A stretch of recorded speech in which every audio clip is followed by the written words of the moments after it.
You're listening to Reap Sow, dispatches from the front lines of food, farming, and the environment. I'm your host, Teresa Katsourelis. So we're doing something a little different this week. In a recent episode of Reap Sow, you heard from our friends at the Second Nature podcast about how to buy less, eat more, and reduce food waste. And we wanted to go deeper with them. So for this Reap Sow Extra, we sat down with Second Nature's host and producer, Katelan Cunningham, to learn more about food waste's environmental impacts and what we can do about it. I'll let Fern's editor-in-chief, Theodore Ross, take it from here.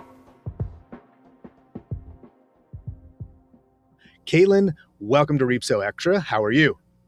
I am so good. Thanks for having me. Great. I'm glad you're here. I mean, before we jump into it in depth, I just want to say, buy less, eat more sounds very good to me. If that's the simplest way to fix food waste, I'm all on board. It doesn't sound like it's going to do much for me. If we could actually even change that to spend less, eat more, these are playing to my interests. Yes. I would love that as well. So why don't we just start? Tell our audience, some of them will listen to it already. Hopefully more are going to listen to it soon. Tell us what the episode is about in sort of broader terms. Yeah. So our show is a very community-focused show. So we always gravitate toward topics that people call in about and are really jazzed about. And one that kept coming up was food waste. So in this episode, we sort of start off by acknowledging the problem of how much food waste there is, and sort of the environmental impact of that. And we also in the episode get into the financial impact of it. But my favorite parts of all the episodes are where we have the community sort of like call in. And so we had people sharing things that they have the most trouble dealing with from a food waste perspective, maybe some just mental hurdles that they have, and then people starting to share tips. And we also had on fabulous chef, Anne-Marie Bonneau, who's the author of Zero Waste Chef. You might follow her on Instagram. She's great. Share specific recipes for the things that people have trouble with food waste around, like herbs and things like that. She has a great British accent. I liked hearing her say Buddha bowl, which it was fun for me. So, this leads sort of our first basic question that we always talk about, but I understand that you got this from from audience inquiries, but why this story? Why do you think this is the right time for us to be thinking about food waste and what makes it important right now? Yeah. I think all the time's a good time to think about food waste. When we originally were working on this episode, it was around Thanksgiving time, and the holidays is especially a time where we have more food waste. Basically, any big celebratory food moment are these moments where we tend to have a lot more food waste. But I think it's something that people want to save money, as you previously mentioned. Groceries are becoming increasingly more expensive. So people are looking for opportunities to save money. And I think what's sort of exciting is that the solution is you probably have the food already. You know what I mean? Like, you already bought the food. I am very guilty of this. Of all the episodes that we've done, I'm like, this is the one I struggle with the most personally. This is a constant struggle for me to look in my fridge and not just grab the first thing. And if I can't see something easily, I'm just like, we're going out for groceries, we're getting takeout, Yeah. And that's the other thing I think is that the world is rough right now. And I think takeout or going out to eat is one of the first things that we default to whenever things get rough. A lot of people, including myself. But I think doing this episode was an opportunity to sort of reframe the stuff that's already in your fridge, not as only a privilege, but an opportunity, and to kind of look in there and go like, okay, wait, what can I do with the stuff I already have? And you mentioned someone mentioning the Buddha bowl or an omelet. And honestly, when you do these things, when you find these sort of go-to food scraps kind of recipes, it is very, very rewarding, I think, to say like, oh man, those carrots were going to go to waste, but I made a pesto out of the carrot tops, and it feels so awesome to have done that. So this kind of moment to appreciate the food that we have, to appreciate all that the work that kind of like came to this point to get it to us, and to fulfill its journey in our bellies, I think is really, really literally fulfilling. So normally what we do now is we'll talk a little bit about the reporting obstacles to this kind of episode, but I do want to hear about that, but I want to tweak it a little bit. I mean, you used what I think is a pretty operative word at the beginning of your last answer, which was guilt, right? And one of the things I think is an obstacle to thinking about the solutions to food waste is that really it just makes you feel guilty, right? You feel bad. Oh, I bought this beautiful lettuce. I didn't cook it. I'm so bad. I ended up, getting hot wings. I'm the worst, right? Yeah. How do you think about that? Like, how do we overcome that burden, which is to feel guilty, not really be able to succeed, and then maybe we end up even wasting more food, right? Because we try to double down. So, what do you think about the obstacle of guilt as it plays into this? It's very tricky, and it actually answers what was your original question, which is the obstacle to the reporting, because we talk a lot on the show about systemic solutions that we can all like take part in, right? We know that we have to push on our cities and our governments and companies to do these big things. But what's interesting about food waste is that so much of it actually does come from our homes. And so we wanted to be very gentle about how we approach that idea, because it is a unique climate solution in the sense that if it's one of those things that if we really did all start doing this thing from our home, this would be a ginormous impact in sort of the overall food waste of it all. So as far as the guilt goes, I mean, that's why I like the framing that we ended up with, which is buy less, eat more.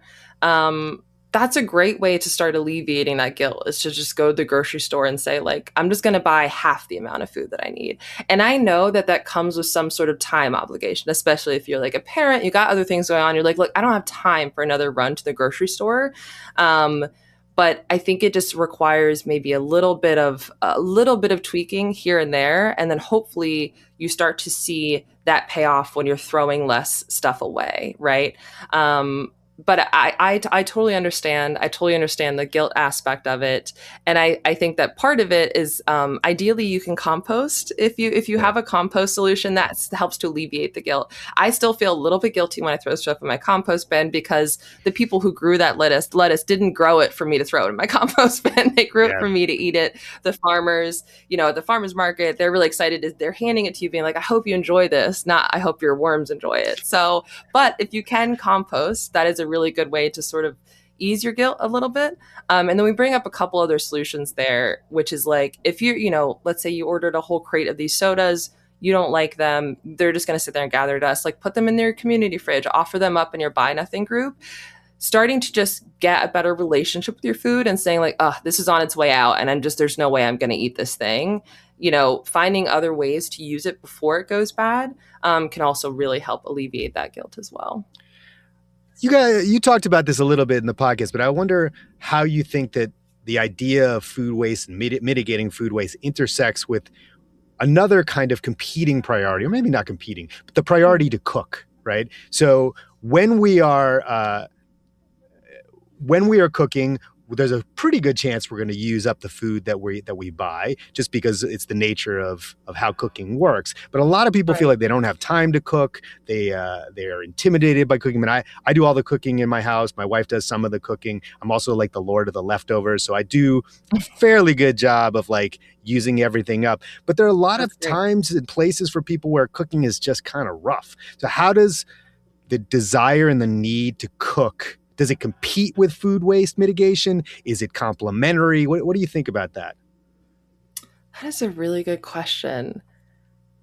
I think for me, with a lot of sustainability efforts, I guess anything that's sort of a behavior change is to take tiny, tiny baby steps. Like if you don't really cook much, like try to avoid going to the grocery store and buying 7 meals that all require extensive cooking. Cause like be real with yourself and say, I'm going to cook one time this week. And the rest of the stuff I'm going to do a super easy, whatever, microwave meal. I'm going to do some like pre-made salad in a bag with dressing kind of thing.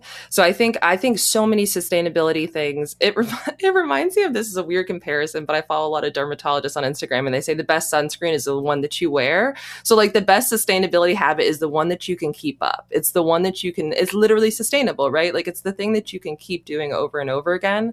So start with the thing that feels accomplishable to you, to get that exciting meal at the farmer's market, get all the ingredients for your Buddha bowl and like make it so you run out of them, and then say, okay, I did that this week. Good for me. I'm going to try 2 meals next week. I'm going to try 3 meals the next week. That's kind of what I would suggest. But I think it kind of starts with being realistic with yourself and what's doable for yourself, because the you that's at the farmer's market on an idyllic Sunday isn't the you that's going to be in the middle of their work week, ending work at 8 o'clock, getting home and tired. So just being super realistic with yourself. Yeah.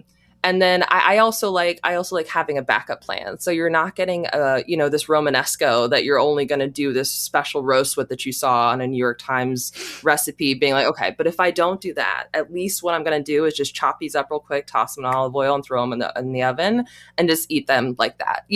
Have a backup plan for all the things that you're grabbing, so that way they don't go to waste if you don't get to the big idea that you had planned. I think that's partially one of the more difficult things for people who don't cook regularly is they get sort of locked in on a recipe and they're like, okay, totally. I've got this Romanesco. I'm feeling pretty bougie. What am I going to do with it? But they just, sometimes you need to pivot and do something else with it. I also want to point out, I don't follow a lot of dermatology influencers. However, one of my good tennis buddies is a dermatologist. And in the summer when we play, he literally says that about, the best sunscreen is the one you'll wear every single time. So shout out to Horatio Wildman. I didn't know how plugged in you were. All right. So I want to go to our last question. What do you think the takeaway should be here? I know there's sort of, again, there's a couple of messages here but there's the financial value of limiting your food waste. There's the climate value of it. I think there is also, there's a sense of satisfaction that comes from using food efficiently. So what do you think what's the message? What do you think matters here? I mean, it could be everything, but what do you think is the most important? Yeah, I think for me, the most important thing is that I know it can get gross and slimy if you think about the lettuce in the back of your fridge, but this is one of the most exciting, most fulfilling, just literally delicious collective actions that you can do.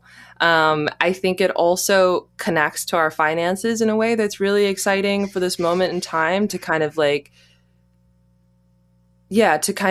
be realistic with yourself, but also find opportunities to use up the stuff that you were probably already throwing away. It just feels really, really important. And to me, sort of a nice through line that connects our money, our collective action, and something that most of us have the privilege to do multiple times a day, which is to eat. And I always really value those opportunities to rethink the thing that you do all the time, to rethink your normal batch of groceries that you get from the grocery store every week and kind of go wait, I always actually end up throwing out half my carrots. So what should I do differently? Should I pickle them? Should I what should I be doing with them? So I think this is one of those collective actions that not only actually matters from a home to home perspective, but also affects your budget and affects your daily life in a way that I think can be really exciting. Fantastic. So if all of you folks out there in Reapso Extra Land want to listen to this, the full story of this episode, and of course you do want to listen to the full story of this episode, you can check it out at Reapso or on Second Nature or on Apple Podcasts or Spotify or wherever you get your podcasts. It's also available on YouTube at Fern News. So that's it for today, Katelan. Thank you very much. And to everyone else out there, if you want to learn more about Fern's dispatches from the front lines of food, farming, and the environment, or if you want to donate to support our work, go to www.thefern.org. Thanks again. Thank you.